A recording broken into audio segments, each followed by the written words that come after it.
Assalamualaikum warahmatullahi wabarakatuh. Nama saya Putri Alia Yuliani dari semester 3A. Saya akan mereview jurnal yang berkaitan dengan hukum pidana. Penegakan hukum tindak pidana politik uang, pemilihan umum legislatif pada masa kampanye di Kabupaten Serang.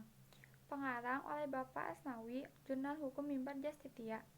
Pemilihan umum merupakan perwujudan demokrasi sebagai kedaulatan rakyat dari hasil amandemen Undang-Undang Dasar Negara Republik Indonesia tahun 1945, menyatakan bahwa kedudukan berada di tangan rakyat dan dilaksanakan menurut Undang-Undang Dasar.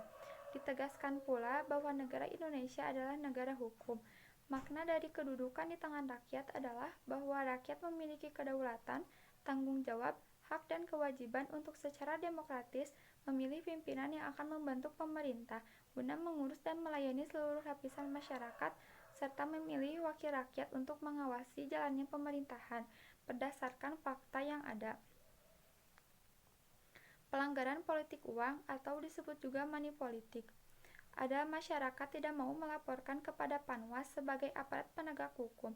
Kelemahan sistem pemilu yang memberikan peluang pada calon anggota legislatif bermain politik uang karena kelemahan dalam pengawasan.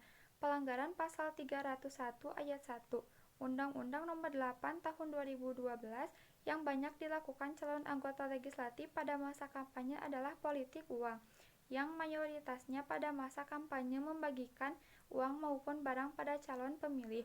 Dari pasal 301 tersebut yaitu 1. Yang melakukan pelanggaran tindak pidana pemilu politik uang atau money politik pada masa kampanye yang dengan sengaja melakukan dan memberikan imbalan uang dan materi lainnya, dikenakan sanksi pidana berdasarkan pelanggaran yang dilakukan.